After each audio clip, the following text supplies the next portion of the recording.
Hello everybody, this is Hammer Striker here. Today I got a couple of Glocks on the table.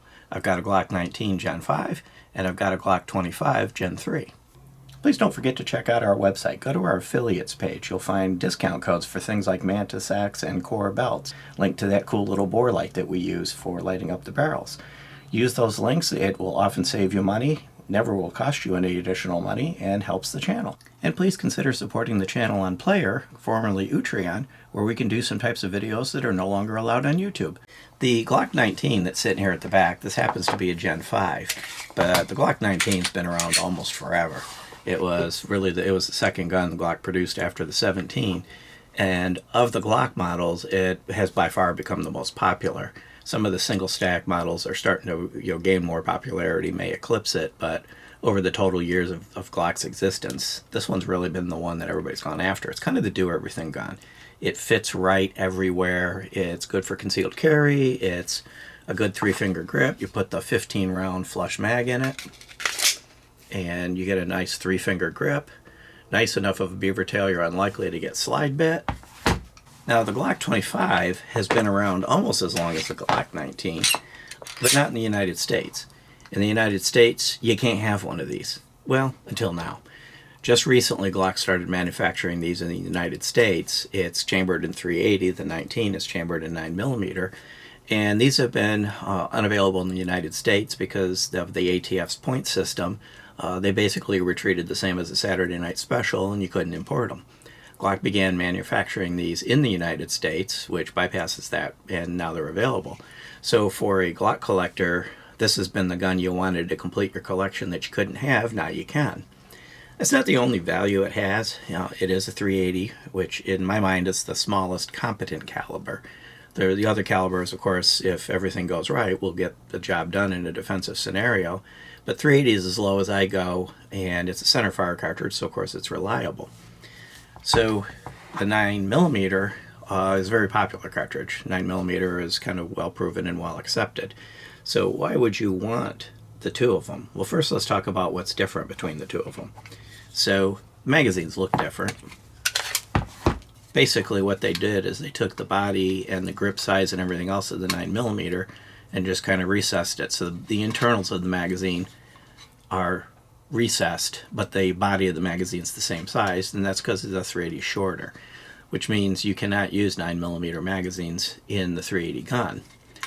Just like every other Glock, the guns can take the magazines from the larger guns, but at the moment there is no Glock 17 size .380, which means there is no bigger magazine available, at least from Glock, to put in here.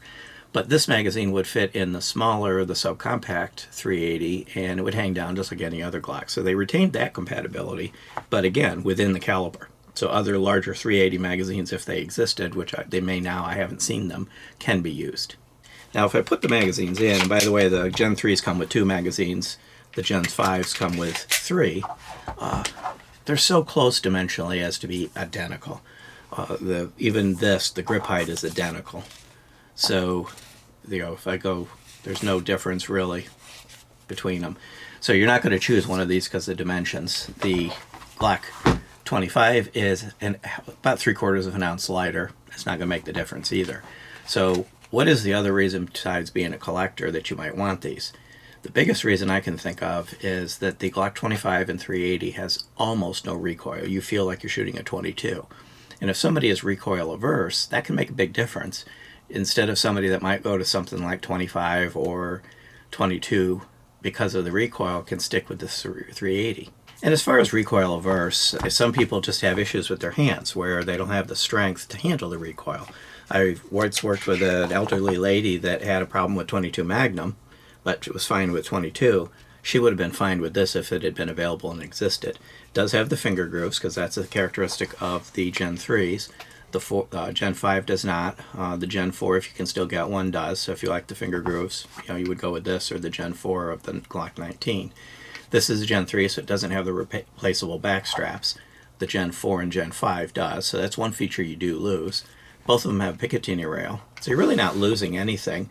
And I found this to be a reliable gun. It fed everything that we gave it. Low-end ammo, decent good ammo. It worked perfectly. It is blowback, unlike most of the other Glocks that are locked breech. and you can tell, you look the difference with the barrel hood. It's designed not to lock up. It's the spring and the weight of the slide that operates the cycling mechanism. And that's one of the reasons that the slide's not a whole lot lighter. So I'm going to pop the magazines out of them and operate the slides. So this is the Glock 25, and I pull the slide back. It's not super heavy. I'm doing it with 2 fingers. But if I do the Glock 19, it's almost the same. The Glock 19 might be a hair heavier. So this isn't going to put you in the territory of something like the Smith & Wesson EZ that's got a really light slide. But it is heavy enough that it really mitigates recoil. And you'll see that in the shooting footage. There's just basically no recoil on this. You hear it go off, you don't really feel it, it stays on target. So it's easy to keep this on target and keep it going. You don't lose anything in the sights. It's got the U-dot sights, whether you like them or not. That's what they have. And like any Glock, they're dovetailed at the back, at the rear, and there's a screw up at the front. So any Glock sight will fit these. So if you don't like these, you can TFO, TFX, any of the sights that are out there. There is an optics-ready version of the 19 available. There is not of the 25. And 25 is a Gen 3. What they basically did is took something they were already manufacturing and started to make it over here so they could sell it. I don't see it, unless it becomes wildly popular, ever going beyond the Gen 3. So I doubt there'll ever be a 25 MOS. It's not to say Glock won't do it, but I would be surprised if they do. I found that both of these are a pleasure to shoot, but when I shot these back to back, there was a marked difference. The bang that went with the 9mm versus the 380 and the felt recoil was significantly different. The gun's just heavy enough to, along with the blowback, to just completely eat the recoil. Is this a gun for everybody? Not necessarily. But it is a good choice, either if you're a collector or if you have some recoil issues. And if you have no issues with recoil, I mean 9mm recoil is pretty tame to begin with. If you don't have issues with your hands and issues with the recoil, obviously the full 9mm would be a more competent caliber. It's more powerful, it's more popular, it's cheaper. The ammo is actually cheaper. So for most people, the 19 is going to be the choice. But somebody that wants a 19 has had trouble, getting it to stay in their hands, the 25 might come up. From a price perspective, they're not a whole lot different. So the 19 goes between $650 to $750 MSRP, whether you're getting this one like you see here or the optics ready version. I've seen them between $550 and $625, so they're about the same, kind of the price you're seeing for Glocks. These surprisingly are a little bit cheaper. They've got an MSRP of $599, but I'm seeing them around $500. So you can get the Glock 25 a little less expensively than you can the 19, but it will be more expensive to feed. So that's going to kind of be the trade-off. Honestly, I would see people with recoil management issues and collectors are the real audience that are going to go after the 25. The majority of the people are going to grab themselves a 19 because that's kind of become the standard for a compact concealed carry double stack gun.